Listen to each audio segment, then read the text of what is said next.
Para empezar, me gustaría dar unas pequeñas pinceladas que probablemente muchos de todos conocéis, pero sobre cómo el agua se almacena y se mueve en el suelo.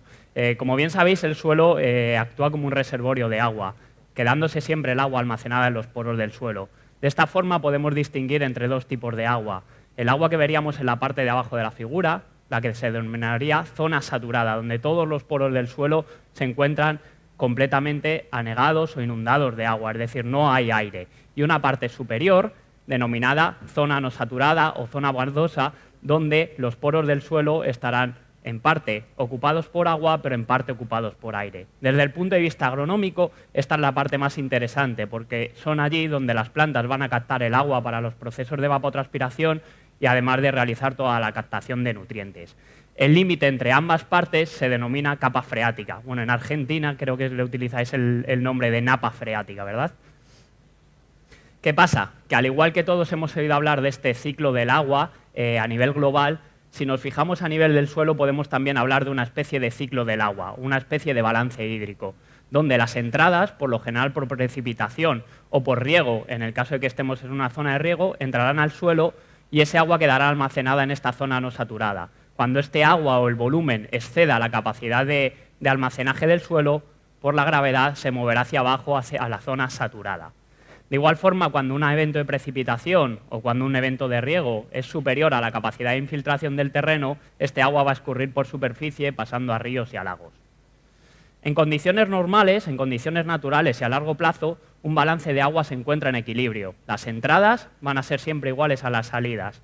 Pero una pequeña alteración en las componentes del balance, ya sea, por ejemplo, una alteración natural como un aumento de la precipitación, un cambio en la temperatura, o una modificación antropogénica, como por ejemplo modificaciones en los usos del suelo, introducción del regadío, pueden alterar dicho balance. De esta forma podemos pasar de una situación de balance hídrico, como vemos en esta figura, donde la precipitación es igual a la evapotranspiración y a las salidas por el movimiento del acuífero, a una situación como esta que vemos aquí, en la que una disminución de la precipitación, por ejemplo, y un aumento de la capacidad evaporadora del sistema nos pueden dar un balance hídrico negativo.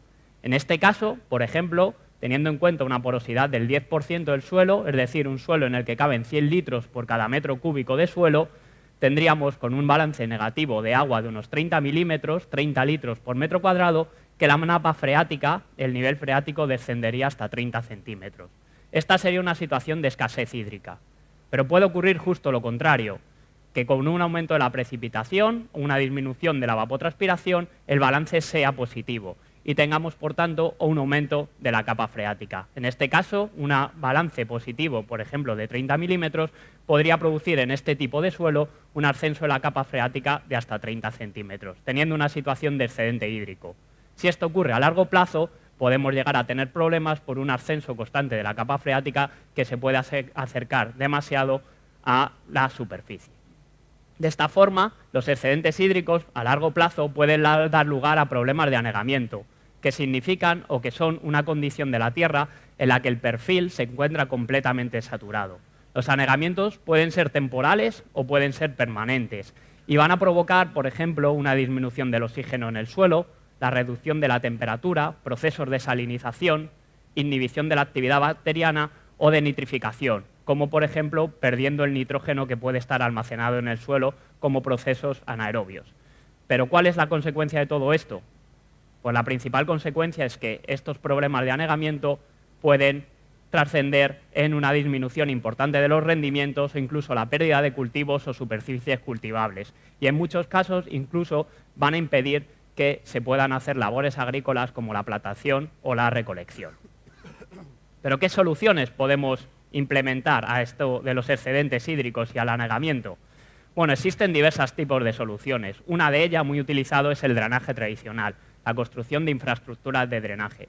Existen distintos tipos de drenaje, como el drenaje superficial, muy utilizado, por ejemplo, para eliminar el agua en zonas de encharcamiento, en zonas de baja infiltración, y que consiste simplemente en la construcción de una serie de zanjas, como vemos de aquí, donde el agua va a escurrir con libertad. Y también existe otro drenaje un poquito más complejo, que es el drenaje subsuperficial, ya sea vertical o horizontal. Este drenaje va a estar constituido por una serie de tuberías en el subsuelo a cierta profundidad, de forma que cuando la napa freática o el agua infiltrada alcancen esas tuberías, correrán por las tuberías. Estas tuberías posteriormente estarán conectadas con una serie de drenajes secundarios y principales para evacuar ese agua. Este tipo de drenajes son drenajes muy efectivos, se han utilizado en todo el mundo y han funcionado muy bien. Y además tienen una capacidad de evacuar agua y de eliminar las sales, de forma que podemos reducir los riesgos de salinización.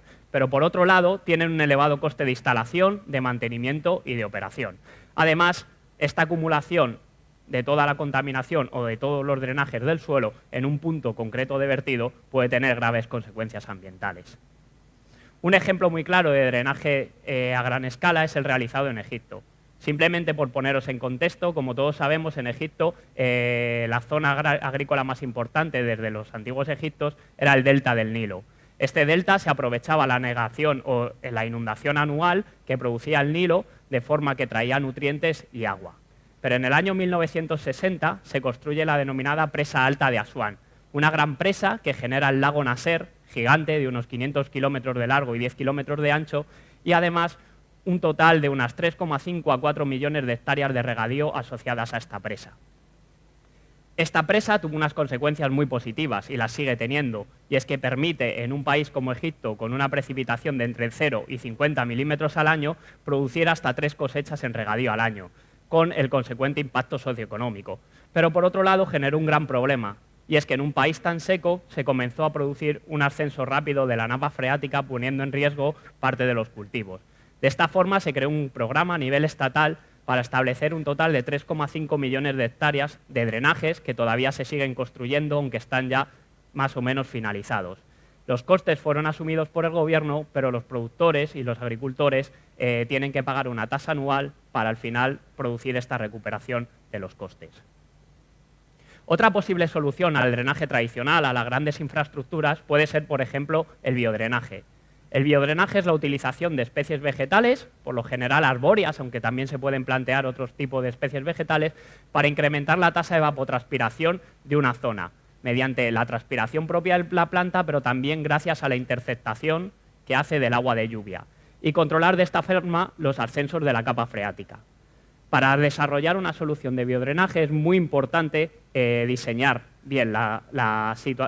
muy bien dónde vamos a colocar los biodrenajes, de forma que no se puede poner en cualquier sitio. Por lo general, la colocación de los biodrenajes en zonas de recarga o descarga de un acuífero son mucho más efectivas. De igual forma, los biodrenajes son mucho más efectivos cuando se colocan en bandas que cuando se colocan en grandes superficies forestales. Y, como es lógico, cuanto mayor superficie de biodrenaje tengamos, mayor va a ser su efectividad. Los beneficios que tiene un biodrenaje es que tienen un menor coste de implantación y mantenimiento. Además, generan un producto con cierto valor, que sería la madera o la biomasa. Por otro lado, no son capaces de eliminar las sales y además necesitan una gran superficie de implantación. Aquí podemos ver, por ejemplo, un biodrenaje en forma de bosquete y aquí un biodrenaje en forma de líneas paralelas a los límites de las parcelas.